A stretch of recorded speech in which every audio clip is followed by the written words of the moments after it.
Hello. Today we're going to do a quick video on Final Fantasy VII. A bit old, I know, but we have to get around to these things and we're going to do them all in order eventually. Today the voiceover is done by myself, Geek, and we're joined again by my brother Hermit. Do you want to say a few things, Hermit? You can't say that on air, I'm sorry, you just can't say that. I've got to say, I apologise for what we just said, and also my brother Hermit is the only person in the country that doesn't actually know anything about COVID lockdown, so it's kind of day-to-day basis for him, so no difference. Right, let's get on with the game. So, obviously, Final Fantasy VII is a game whose impact cannot be overstated at all. It was released back in 1997 on the PlayStation 1. For me personally, it was the first ever RPG that I'd ever played, and it opened me up to a totally new world of gaming. You kind of still feel the impact this game had, even now, to be honest. I mean, there's been a film which has been set after, Advent Children, I think it's called. Then there's been a Crisis Core for the PSP, which was kind of a prequel. And then, of course, there's been Dirge of Cerberus on the PlayStation 2, I think it was. God knows where that fits in the story. And, of course, recently there's been the Final Fantasy remake, which is on the PlayStation 4. Or Part 1, at least, anyway. Now, what actually is the game? Because I kind of feel like it's one of these things that's been built up so much that people don't actually seem to talk about the game rather than, just as a thing itself.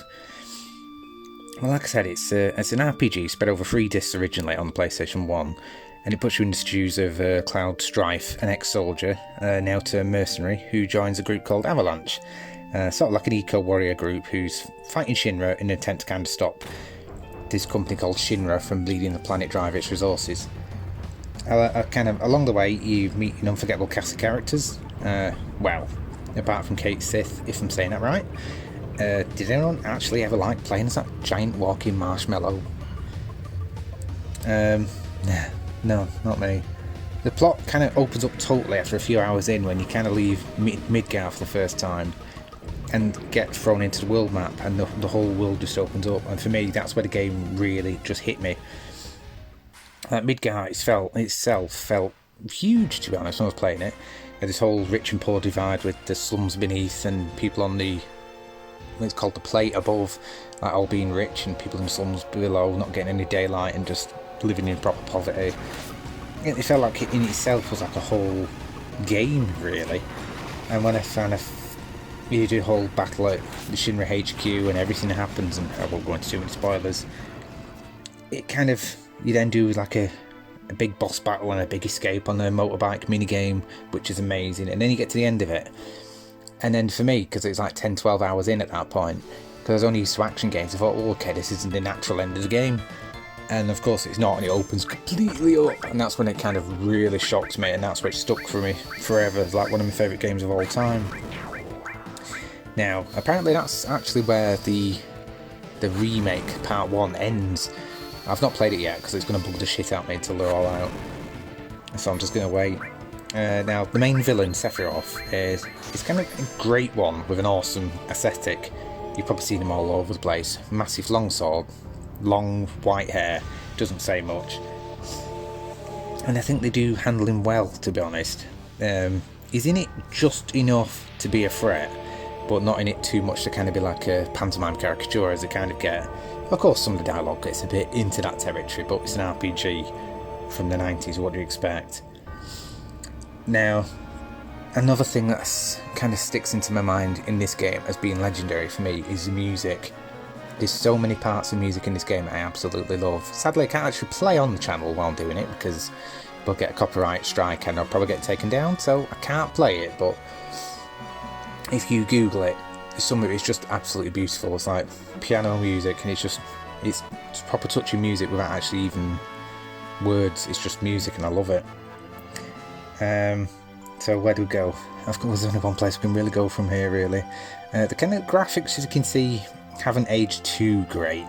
Luckily, since a lot of the actual areas are kind of pre-rendered backgrounds, sort of like they were in Resident Evil 2, they still look alright even to this day.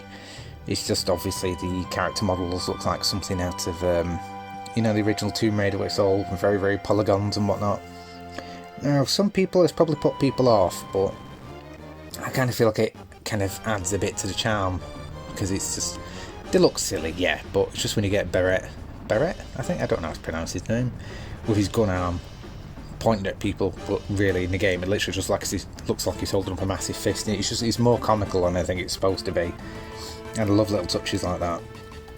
And I think some of the graphics as well kind of help a bit more with some of the stupid scenes in the game, because like there's actually a brothel scene in it at one point where you end up in a room full of dudes.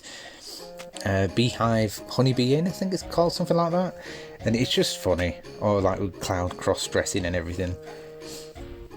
And I just think it's such a good game. The actual plot itself I have to get into now.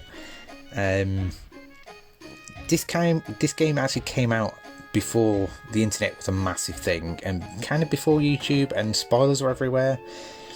Now, I'm not going to say what it is. Most people probably know about the spoiler without actually even playing the game, which is a shame, really, because when you play it I was 14, I think, when this game came out in 97. When you play it for the first time with that, when the twist comes, it actually proper hit me, because I had no idea it was coming, and I got proper upset about it, and it really bothered me. It's like one of the best spoilers. Not spoilers, one of the best events I've seen in a game, and it really stuck with me. It's just a shame these days, because most people probably already know about it. If you don't know about it, for God's sakes, don't look it up. Just play the game. It's about 20 hours in, maybe? It's 15, I don't know. It's not too far in the game, but when you're not expecting it, it just kind of hits you to the gut. And I love it when games can actually elicit that response from yourself. Now, this game was kind of filmed on the Xbox Game Pass, and I filmed it on the PC, which is kind of... It's not really HD'd up that much. I think they've just cleaned it up a little bit, and some of the menus, definitely the login screen, they've cleaned up a little bit. And it runs perfectly fine. I've obviously got Windows 10 on my PC. Ran no problem whatsoever. This is also available on the console. What they have added? Is that even a word? Added into the game is these little boosters that you can use. Now, I've mostly always been against these things, and it does annoy me when they're in the game. Luckily this one's only got 3 or 4 from memory.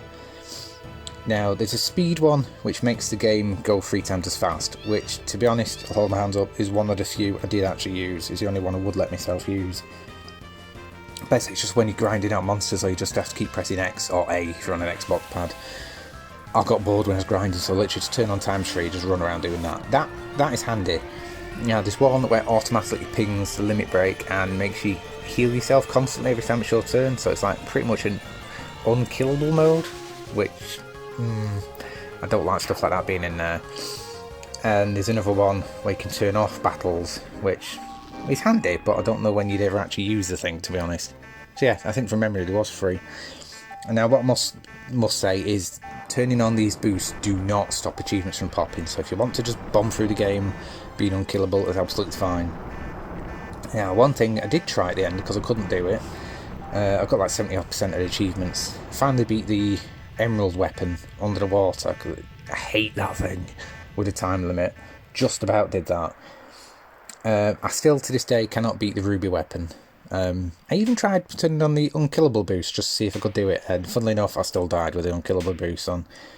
Now I know apparently there's a trick where if you get Knights of the Round, summon and just keep using that, keep spamming it, you can kill it that way, but I got the gold chocobo back in the past and I cannot be arsed doing that anymore. I've got a baby, I have not got time, so I'm just leaving it. I'm not finishing off that one. Achievements themselves on this, if you want to 100% it, aren't too bad. You've got to kill all the weapons, which I got stuck on that one. Get everyone's limit breaks, which of course as long as you know what's coming it's not too bad. The only one that did annoy me is get 99 million gil. Yeah, I've not got that one either. Anyway, actually back to the game. It's still one of my favourite games of all time. I love all the characters in it. I love the way the plot kind of goes here and there, and certain parts you don't actually know what's going on, and is Cloud who he says he is. It's just, I really, really like it. Obviously it's not as good now as it was when I was in 1997, but I still miss games having that world map and the whole open feeling to just, right, go and explore. I just love it, and it's just, I wish to do more games like this. So yeah, I don't really know what else to say about it without it kind of spoiling it. I love every single party member, again, apart from Kate Sif, because I hate. And I think it's still an absolutely brilliant game to this day. Is it the best Final Fantasy game in the series? So far, currently, to me, it is, but I am going through all the other ones that I've done, or that I haven't done, so I'm going to play them all, do a video on each of them, and then kind of make my mind up. So, at the moment, yes, it's still winning, but we'll see. So, yeah, hopefully, let me know what you think below, guys, and I shall see you next time. Thank you very much, guys. Goodbye.